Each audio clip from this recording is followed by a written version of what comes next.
Newsfeed! Newsfeed! Ako, paboritong topic ni James Yung to. bata basketball. alam na natin yung bata bago mag-dribble, syempre nag-roll. Pick and roll. Pick and roll. Pick and roll. Ay, actually, hindi. Roll and pick. Yan ang favorite food niya, roll and pick. Bakit siya lang yung naakusahan? Wala ba siyang napasahan na iba dun? Ang daming player Sa tingin ko, edibles, tinira niya. So, brownies. Brownies. Justin Brownies. Yung tropa ko si Jimmy, sabi niya, tangan, Justin Brownies na yan. Yun na yung bago niyang moniker. Ano yun? Ano pangalan niya? First name niya? Justin. Yan. Tapos mo lumipad Gaano katagal ba bago mawala sa bloodstream? Yung edibles talaga, ang tagal. Yung ibang tao, 3 buwan pa eh.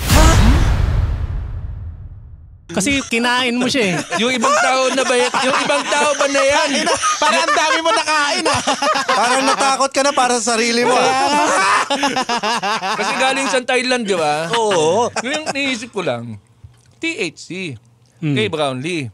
Tapos sa Jordan, steroids. Sino? Sila? Yung may isang player sa Jordan na nag-positive rin. Kita mo? Steroids naman. Nag-steroids na nga, di pa nanalo. Di ba nga? Eto nga, pamparelax pa yung tinira eh. Punta, kumbaga, babagal ka pa ron eh. Oo. Chill lang si Brownlee noon time na yun. Pero halos lahat ng points talagang siya yung kumanay. Kaya delikado China rito. Kasi sabi nila, yung iba, tangin na naghahanap butas lang itong China. Kasi Jordan, second. Diba, third sila eh. So, may gumamit ng steroid sa Jordan, tapos sa Philippines, THC. So, para mamaya ma-disqualify yung medal, China nang makukuha. Ang China ba malinis? Ha? Walang performance enhancing sa China. Tangina. Ano lang daw? Posibleng wala. Green tea lang yun. Green tea. Positive ka sa kung fu. Positive ka sa snake style. Kailangan pa ba isama yan sa mga hahanapin sa mga atleta knowing na legal na siya sa mga ibang bansa? Oo nga, hindi naman papasok si Brownlee sa desk job eh. Hindi naman magko-call center si Brownlee. Ba't kailangan pa isama yun? Performance enhancing drug lang naman yung kailangan. Alam mo kung bakit walang masyadong Pilipinong nagalit? Dahil ganon? Dahil mas importante ang basketball kaysa sa droga. Droga. Oo nga, no? Oo, diba? Sabi nga ni Jolo, ni yung pangalan, Jolo Revilla. Bola muna bago droga. Actually, bola, hindi droga. Nanalo. Droga tayo. It makes sense. Ako, pag yan ang slogan niya sa senatorial, boboto ko talaga. May kakampi ka. May kakampi ka rito. Kung natalo yan at nakita may marijuana, ang putangin na yung mga tao, against na naman ulit sa marijuana yan. Dapat binaban yan eh. Dapat patayin na yan. Tukhang dapat yan si Brownlee. Ganun na magiging ng mga Pilipino. Oo nga, no? Tang-ina nyo pala eh. Kung talunan. Kung natalo sa basketball. Meron pa nga dati si Nate Diaz habang ini-interview siya after ng fight nila ata ni Conor McGregor ba yun?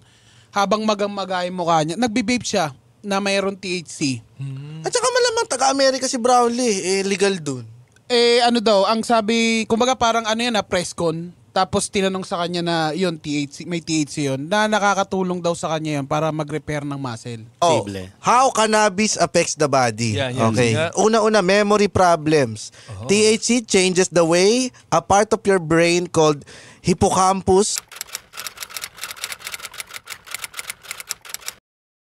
Parang gay linggo lang Ay, ang bastos mo, hinipocampus mo.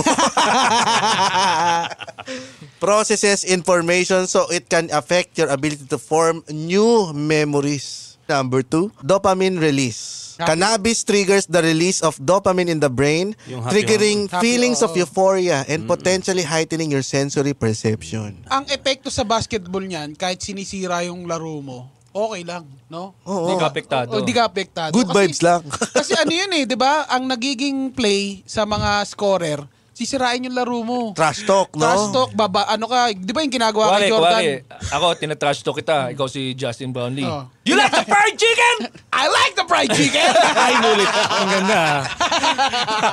Dahil sa ba? Hey, Brownlee! Hey, Brownlee! You like watermelon? I I'm most like the watermelon. I'm most like. I most likely do, sir. Diba? Eto, slow the reaction time. Cannabis may alter your balance, coordination, and reflex response. This could affect things such as your ability to drive. Kaya pala lakas siya mag 3 points. Oh, ay hindi niya kaya mag-drive. Oo. Hindi, pero... Kaya hindi na drive eh. Yun ang pagkakaintindi ron. Hindi, pero siguro, kaya mahusay pa rin si Justin Brownlee. Kasi, muscle memory na yung ginagawa niya. May tanong ako, ilan ba ang sumali sa SEA Games na Pinoy? Marami ba? Kasi mas natutukan na naman yung basketball eh. Yung ibang laro, hindi na naman napansin. Yun nga eh, tapos pang 17 tayo sa ranking. Baka naman compared sa mga recent na rankings natin. Baka maganda na yung 70. I'm not sure. Hindi, sa basketball Hindi. kasi, 60 years. Bago tayo Bago nagka-gold tayo ulit. naka-gold. Alam mo, kahit isa lang ang gold natin, kahit pang 100 tayo sa ranking, at tas ang isa lang ang gold natin, at ang gold na yun ay basketball, masaya pa rin yung mga Pilipino. Oo. Ganon nila hindi binibigyan ng importansya yung ibang Ibang sports. sport.